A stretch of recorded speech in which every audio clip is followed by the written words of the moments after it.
Have you ever wondered why the price of our local rice is plummeting, yet the smiles on our farmers' faces are not broadening? Why is it that in such a rich and fertile land, that the very folks who work the land hard are having a tough time making a good life from it?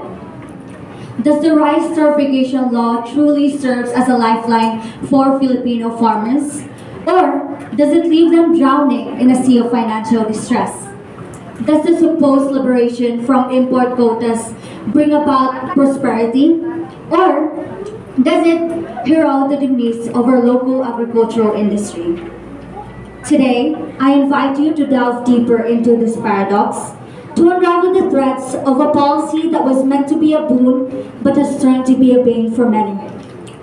Greetings, I am Faylois Amwin, here in front of you to disclose that the rice certification law fails to yield advantages for our farmers for two compelling reasons. It contributes to the decline in the farmer's income and ultimately undermines the self-sufficiency and food security. First, the rice certification law has led the significant decline in the income of our farmers. Prior to the implementation of this law, the government used to regulate the importation of rice, ensuring that the local farmers has a fair chance in selling their produce in the market. And according to an analysis by the Federation of Free Farmers and other groups, the rice producers lost around 80 billion pesos in 2019 due to palay prices plummeting from a high of 23 pesos per kilo in September 2018 to a low of 15 pesos in 2019. However, due to the removal of import restrictions, the cheaper imported rice flood the market, driving down the prices of locally produced rice. As a result, our farmers are forced to sell their rice at much lower prices, making their income decline and making it difficult for them to sustain their livelihood. In addition, the rice certification law undermines the self-sufficiency and food security of our nation.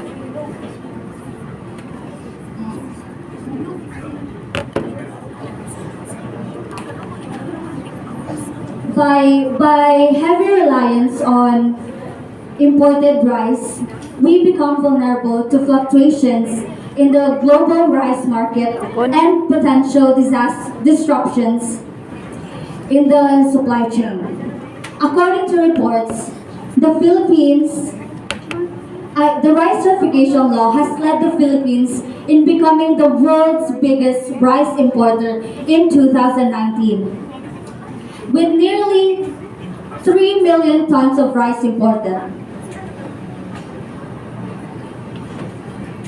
This heavy reliance on imported rice undermines the self-sufficiency of our nation and exposes it to potential disruptions in the global rice supply chain. In times of disaster or crisis, when the availability of imported rice may be limited, the food security of our nation is at risk. This hampers the overall growth and development of our nation. In conclusion, the rice certification law in the Philippines does not benefit our farmers. It has led to the decline in their income and threatens the overall self-sufficiency and food security.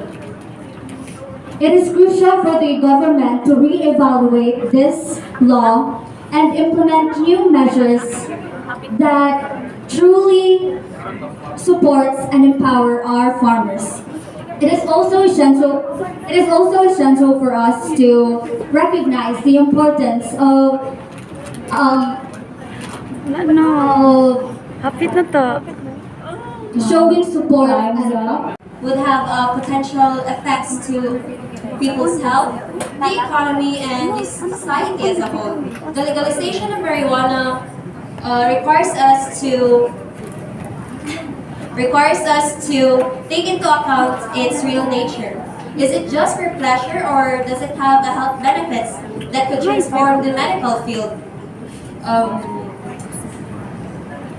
why is it marijuana still prohibited in many nations where other harmful substances are still allowed in other countries? Might it give rise to new industries and jobs? Well, let's talk about this interesting first as we go more about this contentious subject. Good day to one and all. I am Kamain Izabel Gonzaga. My standpoint about this topic is I agree in legalizing marijuana due to this following reason. First, it improved social justice. Second, economic potential. And lastly, enhances public health. First, the legalization of marijuana in the Philippines has the potential to improve social justice by addressing issues of disproportionate arrest, lowering socio-economic issues, and creating job opportunities for marginalized communities. The Philippine Drug Enforcement Agency, or also called as PDEA, states that a considerable percentage of drug-related arrests are connected to marijuana possession. Thus, legalizing marijuana will thereby help the criminal justice system, maybe lessen mistaken imprisonment, and refocus law enforcement efforts in a more serious crimes. Marijuana prohibition has been linked to socioeconomic injustice and abuse to human rights, since unconstitutional laws are frequently target impoverished areas. The legalization can encourage a more equitable approach on drug policy in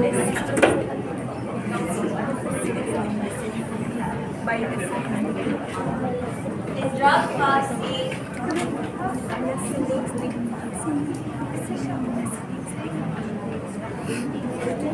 Moreover, the legalization of marijuana can boost the economic potential of a country, but through job creation and tax income. Taxes are the sources of revenue that the government uses to all public services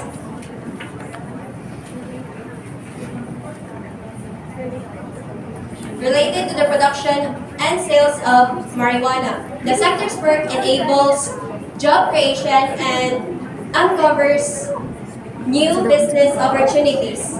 According to the records from the US, projections such as a market value of $105.6 billion for the marijuana sector by 2025. Deal size taxes have been ported out in states like Washington and Colorado, totaling $130 million and $175 million respectively in 2019. Through that, the legislative process will show how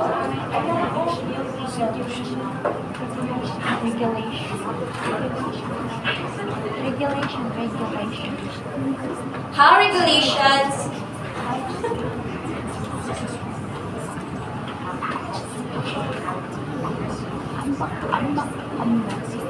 Ambak na lang. In conclusion, bahaya.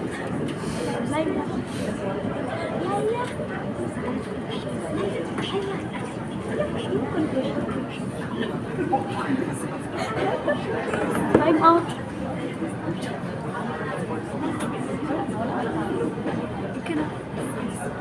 Thank you. Alright, time's up. Thank you. Wearing uniforms at school creates unity. Instead of treating every individual as a separate group, everyone will be considered part of the same group. In addition to this, wearing uniforms frees students from stressing over what to wear in the morning. Do state universities and colleges need uniforms? Some people cannot seem to agree on this matter. Some say yes, while others say no, arguing about being different versus being the same, and how it could affect students' performance in school, among how other things like pride in their schools or fairness for everyone. The debate over whether school uniforms should be mandated in state universities and colleges revolves around the argument of being different versus being the same. Some argue that uniforms promote a sense of unity and equality among students, as everyone looks the same regardless of their backgrounds or socioeconomic status. On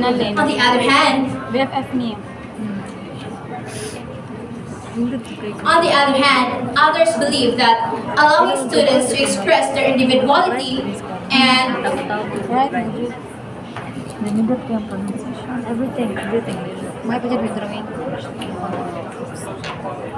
Say, go.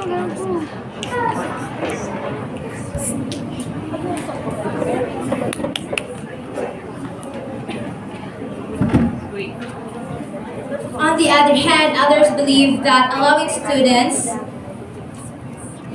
students to express allowing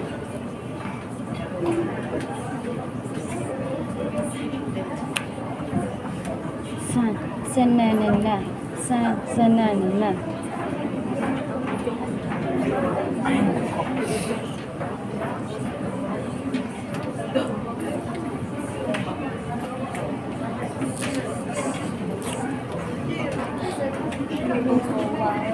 On the other hand, others believe that allowing students to express their individuality fosters diversity and personal identity. Research impact of school uniforms on student learning and overall experience has yielded conflicting conclusions. Some studies suggest that uniforms create a more focused and disciplined learning environment. However, other research argues that students perform better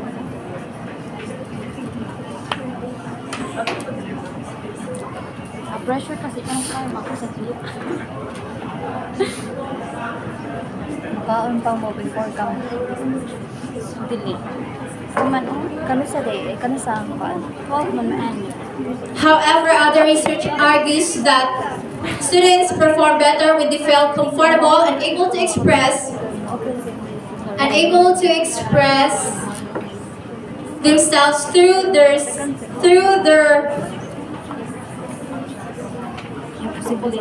clothing choices.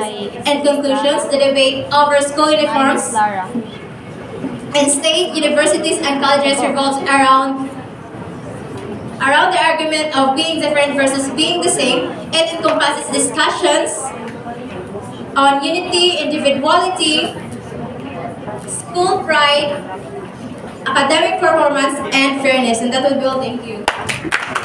Alright, thank you very much, Ms. Picture a scenario where a person's most intimate and sacred space, their marriage, become a prison of pain and suffering.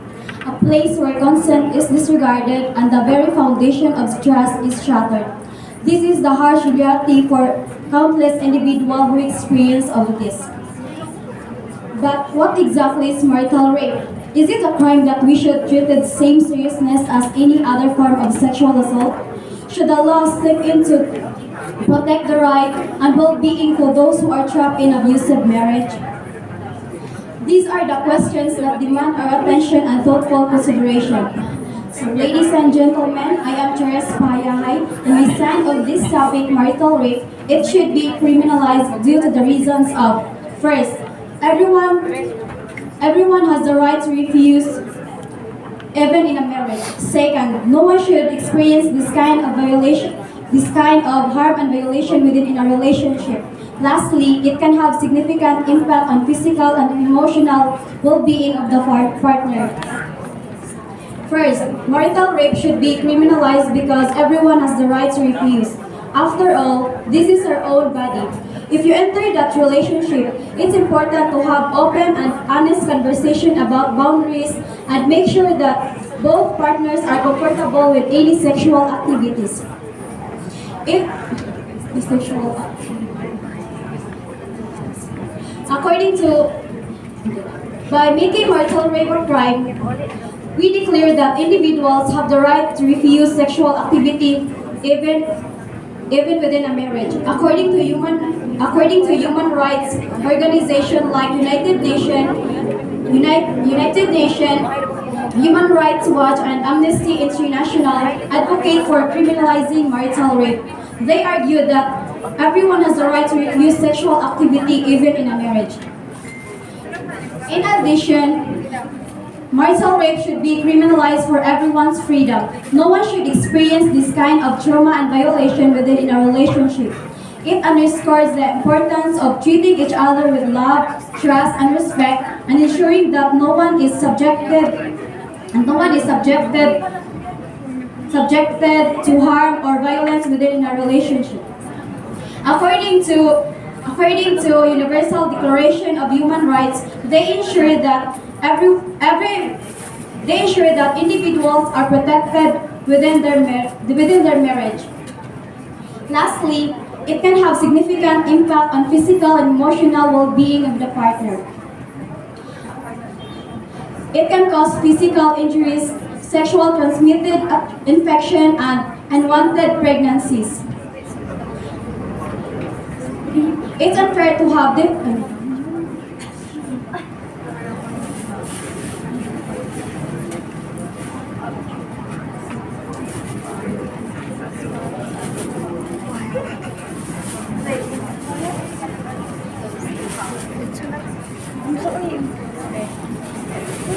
Lastly, it can have significant impact on physical, emotional well-being of the partners.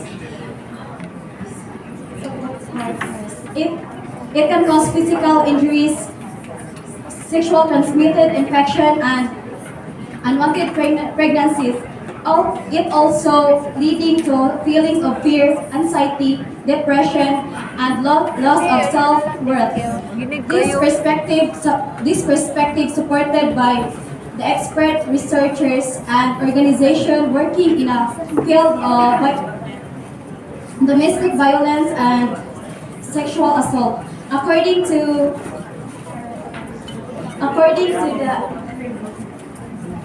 the review of marital rape, aggression, and violent behavior, women who are experienced rape by their husband also suffer relatively more soft tissues injuries and tenderness. Hence, all rape cases should be treated the same, whether it happens in a marriage or not. It's unfair to have different rules for different situations. The law says everyone should be treated the same, so all married women should be protected from rape by anyone else. According to Republic Act number 8353, that says all rape cases are the same no matter what, if it's happened by husband or someone else. So all women should be protected by this law. Thank you. All right, thank you very much, Ms. Charess Pahayahay. I'm Hazelle Mae B Perales from the BSHM 1A, and I am standing here in front of you to express myself and to speak for the first time in front of the crowd. I will grab this chance to express my side to speak about things that seem to be difficult to identify if it is a positive impact or a negative one. Things that might be helpful for everyone but injustice to some other people out there. Now my question is, why do we need to expose everything in public if it can be solved in private? What's the intent of the people of exposing ordinary issues in public? Is it helpful, or it might things to be more complicated. Now, allow me to address this one. In today's generation, we are afraid to fight against cruelty of some individuals due to their higher-up status of life and do remain silent without speaking up their sides to seek justice. Some people used to pretend as strongly in social media, such as posting words, fragments, or phrases about their arguments without confronting to people that they want to express due to some unwanted behaviors. Some also keep exposing their arguments in social media, which is public instead of keeping it for privacy.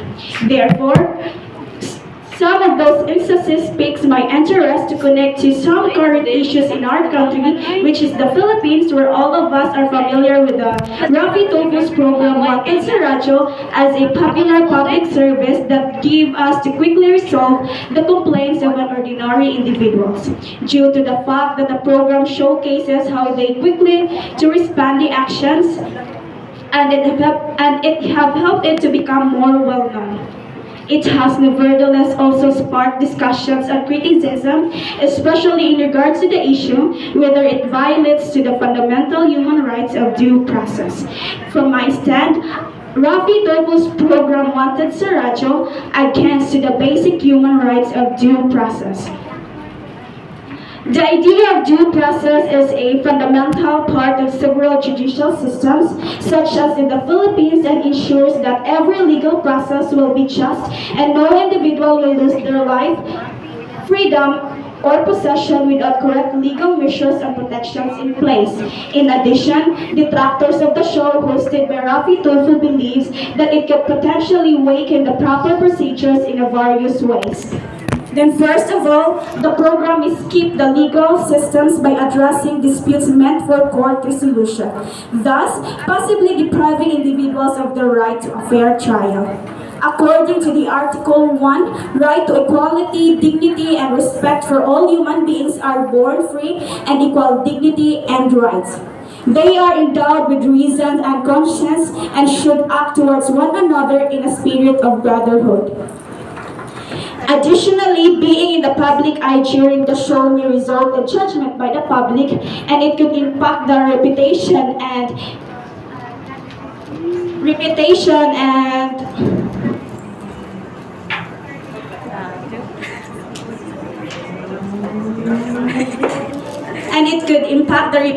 and privacy of those participating. According to the Section 11 of Article 2 of the 1987 Constitution of the Republic of the Philippines declares that the state values of the dignity for every human persons and guarantees full respect of human rights. Finally,